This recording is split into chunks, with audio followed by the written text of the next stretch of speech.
नमस्ते प्यारे बच्चों, आज हम पढ़ेंगे कक्षा 5 की हिंदी सुमन पाठ्य पुस्तिका का पाठ नंबर 2, जिसका नाम है मर्यादा पुरुषोत्तम श्री राम। इस चित्र में आप देखिए कि यहाँ पर श्री राम भगवान अपने माता पिता के साथ और भाइयों के साथ खेल रहे हैं। तो इनके बारे में हम इस कहानी में जान लेते हैं कि श्री राम कैसे थे, कौन कौन से उनके चरित्र में गुण थे और कुछ गुण उनके हम भी अपने जीवन में उतारने का प्रयास करेंगे। प्राचीन भारत के महानतम पुरुषों में से एक भगवान श्री राम अपनी मर्यादा, सत्य और कर्तव्य परायणता के लिए प्रसिद्ध हैं। यहाँ प्रसिद्ध का मतलब है जाने माने, सब जानते हैं श्री राम भगवान के बारे में। वे अयोध्या के राजा दशरथ और रानी कौशल्या के पुत्र थे, यानी उनके पिताजी का नाम दशरथ और माता का नाम कौशल्या था। उनका जीवन धर्म, त्याग और आदर्शों का प्रतीक है। प्रतीक का मतलब होता है बच्चों चिन्ह या निशान। श्री राम को मर्यादा पुरुषोत्तम कहा जाता है। क्यों कहा जाता है ये देखिए आगे। क्योंकि उन्होंने जीवन भर धर्म और आदर्शों का पालन किया। उनका चरित्र हमें सिखाता है कि सच्चाई और न्याय के मार्ग पर चलना ही श्रेष्ठ जीवन का आधार है। श्री राम का जन्म अयोध्या में हुआ था। वे 4 भाई थे। आपको इन चारों भाइयों का नाम हमेशा याद रखना है। हो सकता है आप पहले से भी जानते हो। इनके नाम इस प्रकार हैं: राम, भरत, लक्ष्मण और शत्रुघ्न। चारों भाई साथ साथ खेलते हुए बड़े हुए। वे सभी गुरु वशिष्ठ के आश्रम में शिक्षा ग्रहण करने गए, जहां उन्होंने वेद, धनुर्विद्या और नीति शास्त्र की शिक्षा ली। श्री राम बाल्यकाल से ही सत्य, शील और धैर्य से परिपूर्ण थे। धैर्य का मतलब होता है धीरज। वे अपने माता पिता और गुरुजनों की आज्ञा का पालन करते थे और अपने भाइयों से स्नेह रखते थे। यानी ये श्री राम भगवान के चरित्र के गुण आते जा रहे हैं। आपको इनको पढ़ते जाना है और समझते जाना है। राक्षसों से यज्ञ की रक्षा के लिए विश्वामित्र ने राजा दशरथ से राम और लक्ष्मण को मांगा एवं गुरु विश्वामित्र ने श्री राम और लक्ष्मण को जंगल में रहने वाले राक्षसों से ऋषियों की रक्षा के लिए कहा। श्री राम ने वहां पर ताड़का नामक राक्षसी का वध कर ऋषियों को निर्भय किया। वध करना यानी उसकी हत्या कर दी ताड़का नामक राक्षसी की, और ऋषियों को निर्भय किया, यानी अब बिना डरे ऋषि अपने यज्ञ करने लगे। उन्होंने कई यज्ञों की रक्षा की, जिससे संपूर्ण वन क्षेत्र में शांति स्थापित हो गई, यानी चारों ओर अब वन शांत हो गया। इससे यह संदेश मिलता है कि अन्याय और अधर्म के विरुद्ध खड़े होना प्रत्येक व्यक्ति का धर्म है। श्री राम का विवाह मिथिला के राजा जनक की पुत्री सीता के साथ हुआ।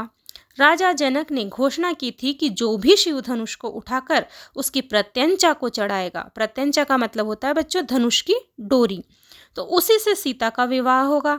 श्री राम ने सहजता से यह कठिन कार्य कर दिखाया, यानी बड़ी आसानी से श्री राम ने उस धनुष की प्रत्यंचा को चढ़ा दिया और सीता का स्वयंवर संपन्न हुआ। स्वयंवर का मतलब होता है स्वयं द्वारा चुना गया वर। उनका यह कार्य अदम्य शक्ति और संयम का प्रतीक था।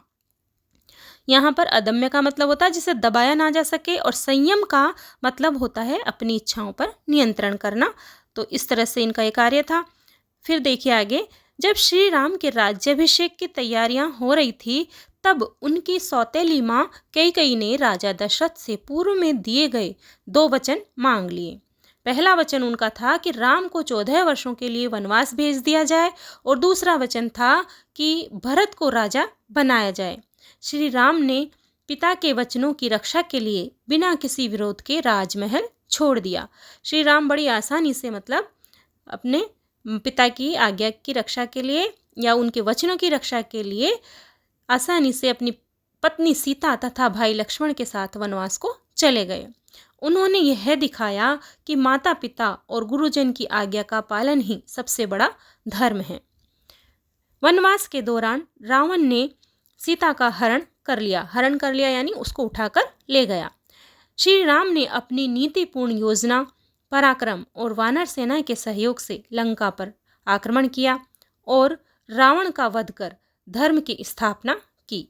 उन्होंने यह संदेश दिया कि अधर्म और अन्याय का अंत निश्चित है, चाहे वह कितना भी शक्तिशाली क्यों न हो।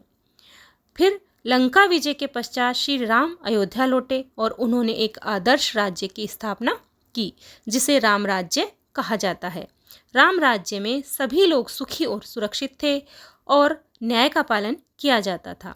उन्होंने बताया कि एक राजा का सबसे बड़ा कर्तव्य प्रजा का कल्याण करना होता है। श्री राम का मानना था कि प्रजा का कल्याण ही राजा का सर्वोपरि धर्म है। भगवान श्री राम का जीवन हमें कई महत्वपूर्ण शिक्षाएं देता है, जैसे सत्य और धर्म का पालन करना, माता पिता और गुरुजनों की आज्ञा का पालन करना, अन्याय और अधर्म के खिलाफ खड़े होना, अपने कर्तव्यों का निष्ठा से पालन करना और प्रत्येक व्यक्ति को विनम्र और सहनशील बनना। तो ये सारी शिक्षाएं हमें श्री राम के जीवन से मिलती है। इनमें से कुछ शिक्षाएं तो हम भी अपने जीवन में उतारने का प्रयास करेंगे और धीरे धीरे सभी को अपने जीवन में लाने की कोशिश करेंगे। श्री राम का चरित्र हर युग में आदर्श रहेगा। उनकी कथा हमें मर्यादा, कर्तव्य और सत्य के मार्ग पर चलने की प्रेरणा देती है, यानी सीख देती है। अब हमने ये जो पाठ पढ़ा है इसमें कुछ कठिन शब्द आए, वैसे तो मैंने साथ में समझा दिया है, लेकिन इनको हम आगे पढ़ लेते हैं।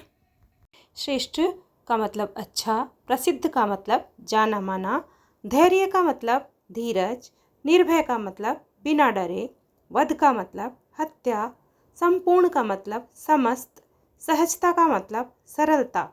स्वयंवर का अर्थ होता है बच्चों स्वयं द्वारा चुना गया वर। अदम्य का मतलब जिसे दबाया ना जा सके। संयम का मतलब अपनी इच्छाओं पर नियंत्रण। प्रतीक का मतलब चिन्ह। हरण का मतलब अपहरण या उठा लेना।